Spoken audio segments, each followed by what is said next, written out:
Hello मेरे प्यारे उत्तराखंड के बच्चों, डेट शीट आए हुए टाइम हो गया है। आज जरा डिस्कस करेंगे कि वो टाइम जो बोर्ड एग्जाम्स के बीच का टाइम है उसको कैसे मैनेज करना है। तो फटाफट देखते हैं। स्टार्ट करने से पहले my name is Chetna and I am your chemistry ma'am. Start करते हैं। सो उत्तराखंड बोर्ड का जो एग्जाम आपका स्टार्ट हो रहा है वो हो रहा है आपका 21 फरवरी से। कब से स्टार्ट हो रहा है? 21 फरवरी से। और पहला पेपर है आपका हिंदी। ऑल दी बेस्ट प्यारे बच्चों।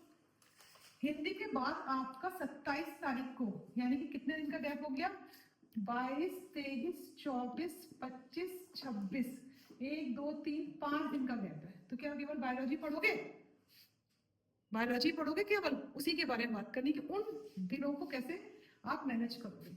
फिर 28 में आपका मैथ्स का, तो बायोलॉजी का हो गया, मैथ्स का होगा, उसमें तो कोई प्रॉब्लम नहीं है। यानी कि मैथ्स वालों को मिल जाएंगे 6 दिन और बायोलॉजी वालों को मिल जाएंगे 5 दिन। उसके बाद आपका फिजिक्स का है। किसके बाद? बायोलॉजी के बाद भी और मैथ्स के बाद भी। और कितनी तारीख को है? 4 तारीख को है।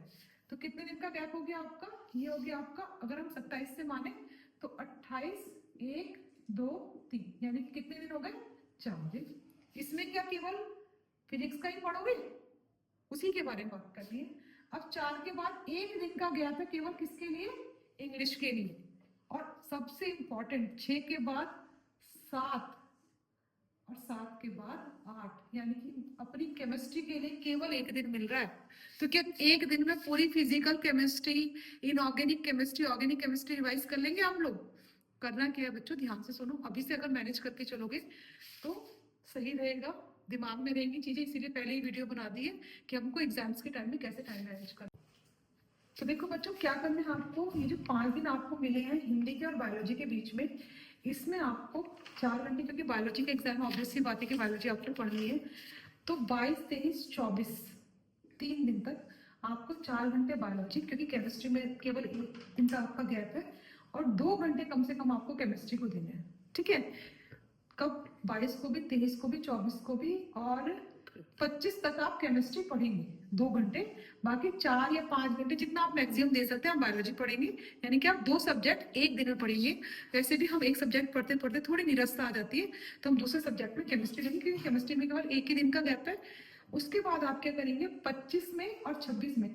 25 में केवल 1 घंटे केमिस्ट्री पढ़ेंगे, लेकिन 26 में, क्योंकि 27 को आपको बायोलॉजी का एग्जाम है या 28 को आपको मैथ्स का, तो 26 को आप बायोलॉजी वाले पूरे 26 को केवल बायोलॉजी पढ़ेंगे। तब आप और कोई सब्जेक्ट नहीं पढ़ेंगे, रिवीजन करेंगे। रात को टाइम से सोएंगे ड्यूरिंग एग्जाम। रात को एग्जाम के दौरान आप कभी भी देर तक नहीं जगेंगे, खास तौर से जिसके अगले दिन आपको एग्जाम है। इन 4-5 दिनों में आप जैसा चाहो पढ़ लोगे, ठीक है? रात भर पढ़ रहे हो, दिन भर पढ़ रहे हो, कोई प्रॉब्लम नहीं है। लेकिन अगर 27 तारीख को एग्जाम है तो 26 तारीख को आपको 8:30 से लेकर 9 बजे के बीच में सो जाना है। ये बात आपको ध्यान रखनी है कि आपको अगले दिन जब आपका एग्जाम है आपको टाइम से सोना है, उस दिन रात को आपको नहीं जगना है। अब ये जो एग्जाम्स का गैप, ये जो 4 दिन का गैप है, किसमें? बायोलॉजी में और फिजिक्स में, या मैथ्स और फिजिक्स में। इन 4 दिनों में आपको पूरे फिजिक्स को पढ़ना पड़ेगा, इंपॉर्टेंट है, न्यूमेरिकल्स भी है और थियोरिटिकल भी है। तो इसमें आप हर दिन 5 घंटे अपना फिजिक्स पढ़ेंगे। 3 तारीख को केवल फिजिक्स पढ़ेंगे, लेकिन 28, 1 और 2 में 1 घंटा आप अपनी इंग्लिश को देंगे, ठीक है? क्योंकि इंग्लिश में भी एक ही गैप है। और 1 घंटा आप दोबारा से किसको देंगे? केमिस्ट्री को देंगे। क्योंकि बेटा 7 तारीख को तो सिर्फ कराया रिवाइज कर पाओगे। अगर तुम ये सोचोगे कि इस बीच तुम केमिस्ट्री को नहीं छूओगे, सोचोगे कि 1 दिन में तुम्हारी केमिस्ट्री हो जाएगी, तो 1 दिन में केमिस्ट्री नहीं होगी मेरे प्यारे बच्चों। तो इस दिन आपको इस टाइम पे जब 4 घंटे का जो 4 दिन का जो गैप है, 28, 1, 2, 3, 28, 1, 2, 3, 3 को आप केवल फिजिक्स पढ़ोगे। बाकी इन तीनों दिनों में 1 घंटा आपको कम से कम इंग्लिश के लिए और 1 घंटा आपको केमिस्ट्री के लिए देना। जो इसमें अपना चैप्टर पूरा, सिलेबस पूरा कंप्लीट किया था, उसी को क्या करोगे?